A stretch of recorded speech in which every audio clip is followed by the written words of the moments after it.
Good morning, I'm Matthew Soper from Hampshire Carnivorous Plants, and today I'm going to show you how to cut back Nepenthes, or what to do, how to manage or what to do with your Nepenthes. Now this is something we get asked quite a lot because these plants can get quite long and unsightly, and here's one here. This is a Nepenthes cross ventrata. It's a really good plant for a beginner, but can you see what a mess it is and how long it's got? Like, it's not very good at all, this one. Well, I don't think it is anyway. I mean, this is all right if you've got a huge greenhouse and you want them to creep up round like a jungle, but if you leave it, they can grow 20 or 30 feet in length, especially this one. Not so good. People say, well, what do we do with it now? It's climbed all over the conservatory or what have you. Well, you've got to be quite brutal with these plants, and the best thing to do is cut it back, and cut it back quite hard. Now, let's have a look here. So I'll hang this up here, a pair of secateurs, and I don't know if you can see here, look down inside, there's a young rosette here, and one here. So these two, once you remove this stem, are going to take over as the main plant, and it won't take that long at all, actually. They'll get going and they'll be producing reasonably sized pitchers by the end of this growing season, so around about September, October time. So what we would do, get your scissors and cut them off about here, you can see. That one. This one. There we go. Now I'll put that there for a minute. Let's have a look at this plant again. Right, now that's cut back. I'd even go a bit further with this one. There are three actually 1, 2, 3, 4. Again, this one's starting to run. I'd remove this one again as well. Cut this one back further. Throw that away. And I'll top that up with a bit of our German peat, which we use to pop this particular variety in. It's very good, quite coarse.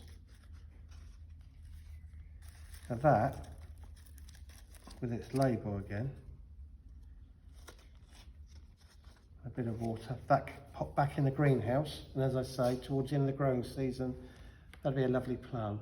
Now this is Nepenthes ventrata. They do vary quite a lot. This is very easy to grow, and if it's one of your first ones, which a lot of people start with this, it's great to have a mess around with this. And one thing that is worth having a go with, because they put all this growth on, is to have a go at taking a cutting. So we've got all this material left over now, loads of it. No. Personally, I don't think I'd want to make a cutting from this one. But if you want to have a go, it's your first one, why not?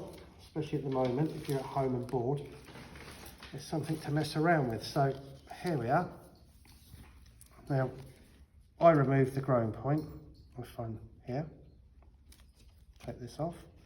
Then we count the leaves. 1, 2, and just above the last one, the third one, we have a diagonal cut. Oh dear, they're not very sharp at all, are they? Let's try that again. Right, cut these leaves back.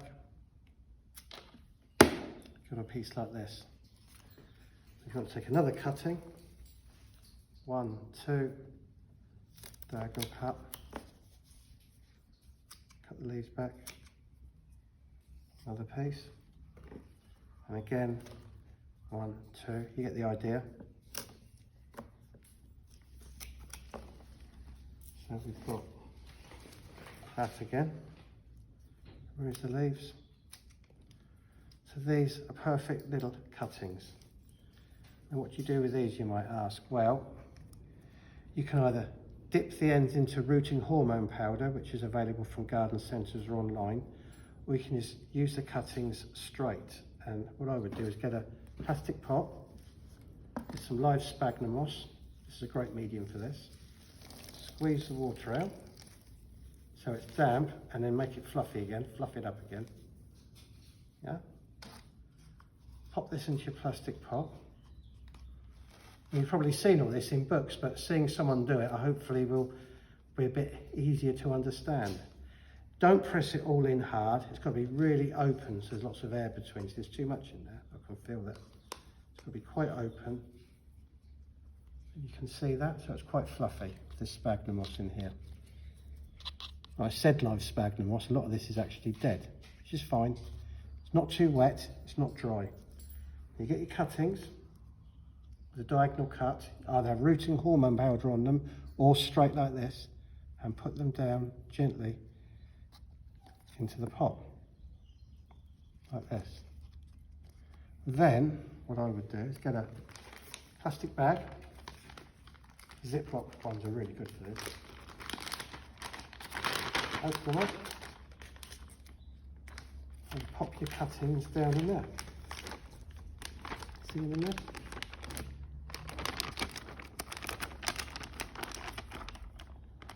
Seal them back up again. Right, now what I would do with that, I'd pop that back in the greenhouse where I've been growing the Nepenthes. If you've been growing your Nepenthes in your conservatory, you could put this somewhere quite warm but out of direct sunlight. I find you can have a little look at them every now and then, just lift them out carefully, see if they've made roots. These produce roots first, but once they produce roots, which usually takes about 6 to 8 weeks, I find, they come out from the break down here. The plant will then break bud from this, above this leaf axis, just in here or here. And once you see a plant starting to form, then you could gently pot each piece on into its own pot, and away they go. Once they've been in the bag for about, I don't know, I suppose about 3 to 4 weeks, or coming up to 6 weeks, you can cut the corner off, say, to let a little bit of air in, and make some holes in the bag, just to sort of let it adapt to your normal growing conditions in your greenhouse, the way you want to finish up growing them. Now, as I said, personally, I don't want to propagate this one, so I would just throw it in the bin. But you haven't done it before, it's well worth a go.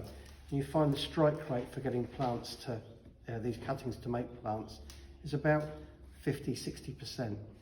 So if you've got an Nepenthes that's looking a bit unsightly, give it a cut back, and away you go. And here's some we've done earlier. As I say, after a few months, these would be lovely plants again. So why not have a go at cutting a Nepenthes back?